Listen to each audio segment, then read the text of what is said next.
bi mujj maanaam dara war cee tegu ci yoon mais nee nga vous au niveau de l'APR les militants les responsables da ngeen di bëtte aussi da ngeen di mener aussi la bataille politique loolu opposition ñoom ñoo ko gën a moom en fait le travail de terrain bataille de rue yooyu noonu léegi yéen bu ngeen leen ci fekk see est-ce que du une manière maanaam de leur donner raison ci doom ñoom liñ nekk. Mamadou, la vocation d'un homme politique c'est d'être à côté de ses militants. man du ngeen bàyyi le pouvoir judiciaire ak yooyu noonu ñu gérer ko. pouvoir judiciaire xam nga man pouvoir judiciaire conseil constitutionnel li mu wax ci liste Ndakaaru yeeyu d'accord ma ci mais dama ci mënu dara. voilà est-ce que du ngeen bàyyi nag léegi.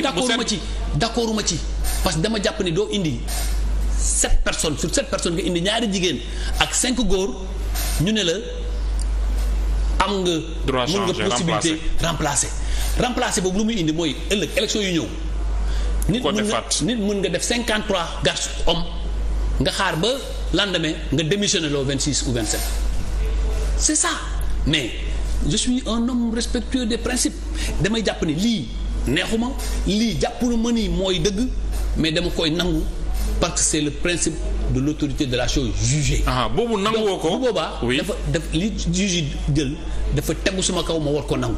bu tegoo ci kaw keneen mu war koo nangu mais mënuñoo ko mënu a tolérer mooy bëgg a jàpp nit ñi comme ay zéro jàpp nit ñi jaar ci réew mi fu mu jaar de 1960 de indépendance ba tey ñu tabax ay institutions ay nit bàyyi seen bakkan ay nit bàyyi ci seen alal bàyyi ci seen lépp yow nga mel ni que tu viens de l'extraterrestre, tu es un extraterrestre saaga ñëpp wax ñëpp lu la neex nit ñi bàyyi la noonu loolu nag loolu. kan ngay waxal loolu moo fi dakk. kan ngay waxal. mais ku may wax xam na boppam képp ku nga xam ne bindoon noonu du benn nit rek parce que boo xam nga yaa ngi ma bëgg a wax loo Sonko su ma ko bëggoon wax ma tudd ko y a aucun problème mais il n'est pas le seul au moins lui peut-être am na courage taxaw wax li muy xalaat mais ñeneen ñi nga xam ne ñu nekk ci suuf yëpp nga xam ne qui ont bâti cet état là quand Ousmane Sonko taxaw nee leen oui état du Sénégal c'est pas comme l'état de leur maître où c'est le premier ministre qui définit la politique de la nation loolu mu ngi wax ni lu xew France moo baax li xew Sénégal baaxul mais li xew Sénégal. Khalifa Sall ci régime bu mu bokkoon ci régime yu mu bokkoon yépp loolu moo nekk en vigueur. le premier ministre n'a jamais défini la politique de la nation au Sénégal. ma def Habib Sy nekkoon directeur de cabinet Abdoulaye Wade. muy Aïda Mbodj war nañu rus nit remettre en cause tout leur combat toute leur vie et devant eux. il faut quand même qu'on se respecte dans ce pays parce que ce pays demain on va le léguer ay que Ousmane Sonko respecté wul wala nawloowul ñi nga xam ne ñooy ses compagnons. respecté wul ñu toog ci wetam sax parce que ñu toog ci wetam yëpp ils ont participé d'une manière ou d'une autre à la construction de cet État.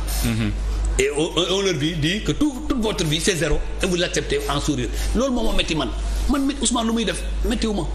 loolu ñàkk a xam état la ñàkk a wormaal nit ñàkk a yëg nit lan la exactement. mais dama jàpp ne dama jàpp c'est manquer de respect même à ses voisins à ses vis-à-vis. d'accord xam nga c'est ça aussi booy comparer c'est ça le charme du président Macky Sall.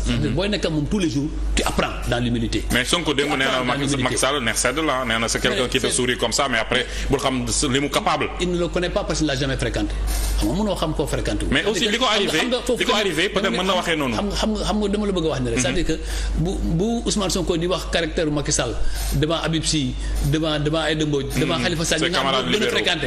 c'est toujours le manque de respect de tous ces gens-là qui l'ont fréquenté et qui le connaissent. Mais c'est pas ça le problème. Le problème fondamental c'est que dans ce pays nous devons nous respecter. Nous respecter c'est savoir que le pouvoir c'est le pouvoir, ceux qui l'incarnent doivent être respectés comme on doit respecter l'opposition. Parce que nous on ne peut pas ne pas respecter l'opposition parce que nous avons vécu l'opposition. Mais ku mel ne Ousmane Sonko est-ce que mën na respecter ce pouvoir ak li ko ci arrivé yépp depuis biñ ko radié ba tey ak l'affaire Adji Sarr Ousmane Sonko yooyu yépp arrivé ko est-ce que tam mën na leen accorder benn respect. mais li ko ci arrivé yépp moo ko ci teg boppam li ko ci arrivé yépp c'est-à-dire que fii il a le principe de la séparation. radiation bi fa lay fay tàmbale.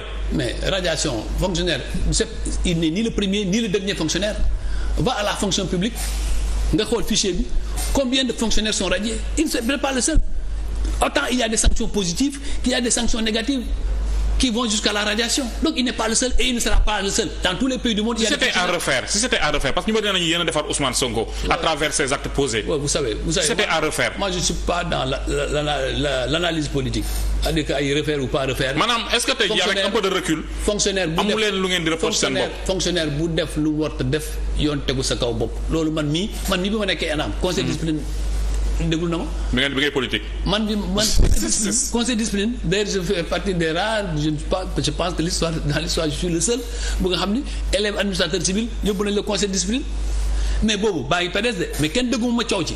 parce que dama assumer suma responsabilité.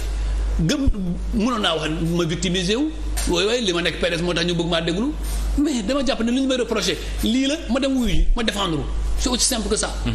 Et loolu tamit mooy c'est le lot quotidien de tous les fonctionnaires de tous ceux qui sont astreints au devoir de servir leur